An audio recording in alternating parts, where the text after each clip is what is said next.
Hi, and welcome to this week's edition of the Las Vegas Advisor Weekly Update with Anthony and Andrew. Today is Friday, April 21st, 2023, and we got some big sporting news in Las Vegas. Once again, another pro team coming to Vegas. That's right. We've been talking about it for a long time now, but the Oakland A's will soon be not soon, but they will become the Las Vegas A's Athletics. That's right. The Las Vegas Athletics. This is big for Vegas, big for baseball, but they've been talking about this for a while. Yeah, well, it all began with the Golden Knights in hockey, and then the Raiders, and, now Oakland A's, so the only thing left is basketball. Okay. We've got all these other things like, the Women's Pro League basketball, and we've got a lacrosse league here now, and, they just keep coming, but we got 3 of the 4 majors. All right. This is really exciting.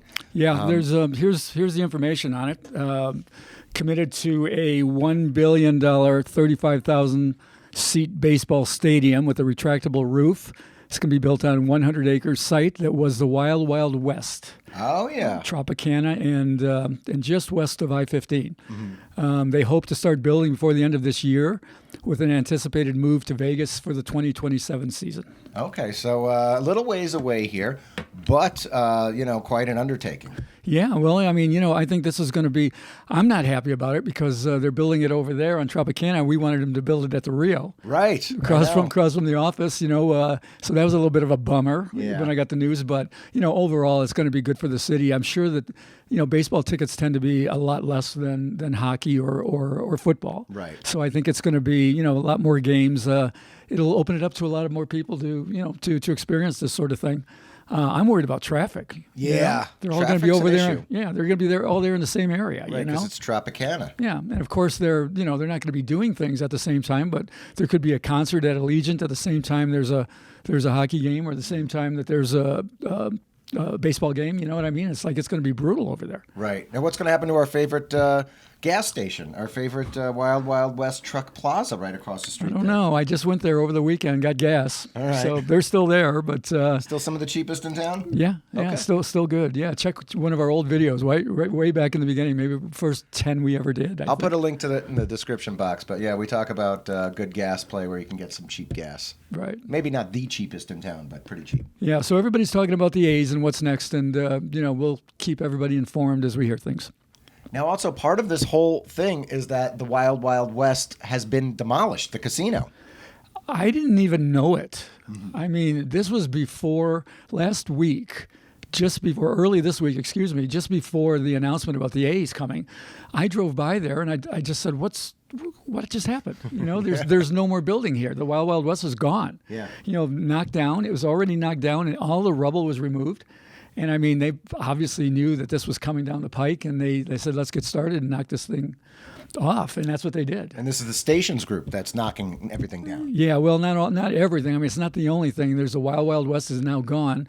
They've already started demolition now on the Fiesta Rancho. Yep. Fiesta Henderson is gone completely already. It just looks like a giant parking lot now. Yep, and Rancho soon will be the same. And then also on the Strip, the Hawaiian Marketplace all the buildings there have been raised. So, they're knocking things down everywhere. They're knocking things down all over town. Yeah, and it's going to reemerge. I'm really excited to see it rise like the phoenix, especially at that Hawaiian Marketplace. I mean, what a great location. Yeah, well, that's going to be some kind of, it was restaurant and retail when it was a marketplace, and it's going to be restaurant and retail again. But right next to it, it's going to be almost in tandem with the Tillman Fertitta resort that's going up, just a little bit north of there on the Strip.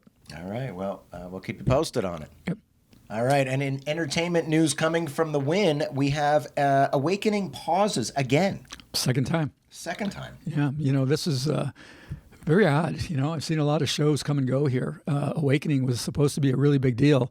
It's a good show. I went on opening night and for the press, and it's a great show in terms of all the spectacle and the things that are going on. But people are having a hard time. It's funny, I walked out of there with the person I went with, and I said, I didn't get it. I didn't understand the story. I didn't follow it. Right. And apparently that's the problem, is that the audience is not connecting. And, here's what they said on this one. They released a statement that said, Wynn Las Vegas says it's a temporary pause to allow for an extended rehearsal period. Right. All right. And Ticketmaster shows that seats will be available again starting June 6th. So, it's going to be a month and a half here that they're going to go back into rehearsals and try to bring this thing back again. All right, guys, you know what you need to do? You need to hire J.J. Abrams, okay? You let him sit in the audience, okay? And you let him rewrite it for you, okay? He's done great with Star Trek. He's done great. Just let him do it, okay? I was going to say, who dat? Who dat? Yeah, no, you've put enough money into this thing. Just hire J.J. Abrams. You might as well, okay? All right, so speaking of pauses, should gamblers take a pause? Now, what do you think about this going on, Anthony? Well, this is a real thing. Okay. In Australia, they've got proposed legislation that will require anybody who's played 3 continuous hours to take a 15-minute break. Oof. They'll make them stop. There's more. If they've gambled for 12 hours or more in a 24-hour period, they have to stop and leave for 24 hours before they come back. And then finally, a maximum of 36 hours in a given week they'd be allowed to play. I don't know, man. I mean, and this is in Australia. Yeah. I've heard talk about this in the United States. Yeah. Now, how do you police this? I don't know how they police it. Yeah. And I don't even know. I guess it's good. It is good on one level for sure. I mean, the more you play, the more you're going to lose over time. That's right. It's a negative expectation game. Yeah, they're trying to protect people, and pausing is always good. I used to have a girlfriend who loved playing video poker, and she'd play. I used to tell her, "You play like your hair's on fire. Your hair's not on fire." Right. I mean, you don't have to play so fast. Yeah. And so after a while, I'd look over at her, and she'd be just sitting there in front of the machine doing nothing. And I go, "What are you doing?" Yeah. She goes, "Anthony says I have to take a break." That's right. Sometimes you got to take a break. I mean, that's what it was. It's almost like she was mad, but she was actually following the advice. She goes, "Anthony says I have to take a break." Right. Sometimes it's worth it to just check your phone, call your mom, tell her you love her. Sometimes I walk from one game to all the way on the other side of the casino just to take a little time. Yeah. Well, here's another thing. My grandma used to love to play the slots, and she goes, "If I'm losing at a slot, should I move to another one?" Now, the reality is it doesn't matter. Right. She's playing the same slots. It's the same slot. One's not luckier than another. But I would say yes, you should move, because it takes time to move when you're not playing. Right. So part of this I think is really good. Another part of it is I just don't see how they're going to enforce it. And I just don't see how they're going to get away with it. There's another thing about smoking. When people would say, okay, if you've got to smoke outside the casino, that's a good thing, because now you're taking a break, right? Right. You're taking a break from playing. Yeah. And, I've always said, speed kills and, volume kills when it comes to gambling. So it's a good idea. It's under the surface, but I just don't see how it's going to happen. It's tough also because it's only, from my perspective, it's like, myself included, there's a large variety of gamblers that don't feel like there's an issue. It's fun. It's a way to relax. It's a fun way to be social. And, there's a small percentage of the people who take it too far and maybe, lose too much. Well, it's going to be interesting to see how does it affect advantage players. Yeah. Guys and girls who actually have an edge when they're playing. Yeah. If it's just in Australia right now, but if this were to become worldwide or come to the United States, it's kind of taking away their livelihood. They can't sit there and play the way they grind it out. Yeah, that's right. A lot of people like to sit there and play for hours. That's part of the vacation. Yeah. So we'll see what happens. We'll watch it in Australia. All right, Anthony. It is Stanley Cup season, and people are wondering, can the Golden Knights do it? Sure they can do it. They almost did it in their first year. That's right. They did. They can do it, but they're not favored to do it. Right now they're plus 1,800, meaning they're 18-1 against. Okay. And part of that is because they dropped their first game at home. So they got shellacked actually by Winnipeg. Okay. So they dropped all the way down to 18-1. There are 7 teams with lower odds. And the favorite is the Boston Bruins at plus 200. So you can bet 100 to win 200 on the Bruins, who had an epic record-setting season, with what they did. So Bruins are the favorite. Golden Knights are the long shots as of now. Okay, 18-1. That's if you believe in the Knights, that's a kind of a fun thing to do. That'd be a payday. Yeah, put $100 on it. All right. Thank you guys for your comments last week when we were talking about some of the best Italian places in town. Mangia, mangia, mangia. Yeah. Those were some great suggestions. Well, the people have eaten at a lot of different places. Yeah. And I know most of these places. I've eaten at almost all of them. And I agree. A lot of these are really good. Here's what they came up with. The Bootlegger on Las Vegas Boulevard, which is, just south of the end of the Strip. Bootlegger's been around for a long time. Fun place, man. Good Italian food. They have a sign-up bonus there, too, I think. They do. I think gambler. it's play 50, get 50, I Like believe. that. It's pretty good. Few people said Casa de Amore, which is way out on East Tropicana. This is a real old-time joint. A little expensive. Okay. I mean, it's last time I ate there, and this was a few years ago, I was like, ooh, it's a little bit pricey, but it's a great place and great food. Okay. Or you can set up at the bar there and play video poker and, That's always a plus for me. order up. You don't have to go crazy, right? Dom DeMarco's on West Charleston. Real interesting place. They got a really good happy hour there. They've got terrific pizza. And actually, when Obama was president, when he came to town, they famously ordered pizza from Dom DeMarco's. Really? Yeah. All right. So it's a good place, good happening happy hour, as I said. Another place called Manzu on West Flamingo, which is right next to Nora's. We talked about Nora's as being one of the best places. Manzu's also kind of like a fancy pizza place. There's a couple that I'd add to it that I didn't mention. Chicago Joe's downtown, which is it's like a house in a residential area that's been turned into a restaurant. So there's like a whole bunch of like these houses that are attorneys' offices, and then Chicago Joe's. Oh, wow. Which is fun. That's pretty cool. And then one place that one of the players we're going to talk about in a minute at Downtown Grand told me about yesterday that I have not been to. It's called D'Agostino's Trattoria. Okay. And that's up on Buffalo on the west side. And apparently, he says it's got tremendous food, really good prices. Apparently, the chef there bought out the former owners and is like making it a big deal. Okay. That's pretty cool. Also, too, in the casinos. Okay. One person wrote Scarpetta at Cosmo, Cosmopolitan of Las Vegas. He says it's better than the ones we named. He says it's high-end like those, but that was Breeze at Resorts World and Carbone at Aria. Well, nothing at Cosmo's cheap. No. Yeah. So it is kind of a high-end place. But the other one, Tuscany Garden at Tuscany. And there's one that a lot of people might not consider.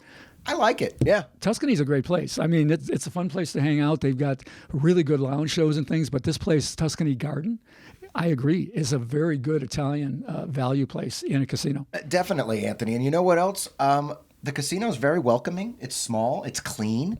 And it's a great location. Free parking. Yeah, exactly. And you had one. What's the one you liked? Oh, I always say that if you're in Vegas, in Henderson, check out GAETANO'S. It's fantastic Italian food. They had one in Calabasas in Los Angeles, where I'm from, and then they got one out here on Eastern. So if you get a chance, GAETANO'S is fantastic. I haven't been there yet. All right. I will be. We're going to get you there. All right. You know what, Andrew? It seems like everybody likes when we talk about these different kinds of places. So I think we're gonna do a little bit more of this, like maybe best sushi or best Chinese or best whatever Greek in the future. All right, so in lieu of our jackpot of the week, we are going to be talking about the Downtown Grand Mini Blackjack Tournament that Anthony competed in yesterday. Yes, and the reason is because it's basically kind of a warning. Okay. All right, because I gave somebody some bad advice. We had somebody come to the office and said he wanted to go play, and said, "Can I use my basic strategy chart?" Yes. And I said, I don't see why not. I've played hundreds of these things, and I've never heard anybody complain about anybody having one, although I haven't seen it very often. And we'll talk about this in a second. I told him it's not going to help you in a tournament. But anyway, on my information, he played in the tournament, won his table to advance, and then the customers complained that he had a basic strategy chart. And it's just a basic strategy card telling you when to hit, split, Right. But double down. The problem is they have a rule there that says no coaching. Okay. And so they said this is like coaching, Okay. because he's using a card. And the bosses there who were running it did what they needed to do, and they disqualified him. Okay. And I felt really bad, and I tried to stand up for him. And they ended up giving him his money back, which I think was a really cool thing to do. Well, sure. Because I don't even know if he used the basic strategy. Here's the thing. In a tournament, you don't play basic strategy. Right. You play tournament strategy. Yeah. And I can give you a perfect example. I mean, one of the rounds I played, I had a hard 18. A dealer had a 5. Now, basic strategy absolutely says you stand with an 18 against a 5. Yes. But it was the last hand of the tournament, and I was behind one guy who also had an 18. So I had to hit it. If I stand on the 18, we have the same result. I lose. I'm 100% to lose. So I had to hit it. How does the basic strategy chart help me there? Not at all. The fact is, the people who complained didn't really understand what they were talking about. So they were saying coaching. Yeah. And it really wasn't fair. But the guys running the tournament there did a good job, and made people happy. Even the guy who got his money back. But don't bring a basic strategy chart to a tournament. Okay. Don't bring a knife to a gunfight. Don't bring a... Right. No. Well, you can learn it. You can just sit there and memorize it for a little while. It is like bringing a knife to a gunfight if you're going to play basic strategy in a tournament. But, I mean, it just doesn't help you. Right. Card counting doesn't even help you, to be honest. But it does help you to know the right move and what you should do. And, Well, it helps you to know how to play blackjack so you don't look like a goof. Right. But it doesn't help you win the tournament, I guess is what I'm saying. Right, because it's just like the situation that you talked about last week, too, where you bet last and you were able to keep the chips on the table. Right. Tournament strategy trumps everything in a tournament. I mean, you could make a tournament out of tiddlywinks, and there'd be a strategy. And, a basic strategy, tiddlywinks card wouldn't help you. One thing, Andrew, I want to say is it's wild how many people who are viewers here are coming to that tournament. That's awesome. I mean, I must have talked to a dozen people yesterday who said they saw it on YouTube. And half of them, more than half of them, I'd say 3/4 of them were playing. And the others were just watching and wanted to talk afterwards, which is great. Yeah. And it's just a lot of fun, So now I go play the tournament. I talk to a whole bunch of our people and viewers. Some of them one of the guys told me about one of the Italian restaurants. Okay. And it's really great the way, everybody's following the advice and doing things. And I keep telling them, well, our job is to find fun things for you. Yeah. So that's what we're doing. It's community building. Exactly. And you're getting noticed. You know what? I got noticed last night. I was playing Keno, and this really nice couple celebrating their 60th birthday from the UK. And they were viewers from the UK. Lots of our viewers are local from Nevada or California. But this was really cool because they recognized me playing. And they stopped and said hello. And they were from the UK. It's funny, the branding. They look at me and they go, aren't you Anthony and Andrew? I go, no, I'm just Anthony. That's funny. Well, yeah, they always ask me where Anthony is. I go, where's Anthony? Like I go out with you every day. Like we hang together. Like I must be with you. Like we hang together 24 hours, right? Right. So, all right, guys, thank you again for community building, for liking, sharing, subscribing, all that good stuff. Please continue to do so. And we will be back next week with a Jackpot of the Week and more updates.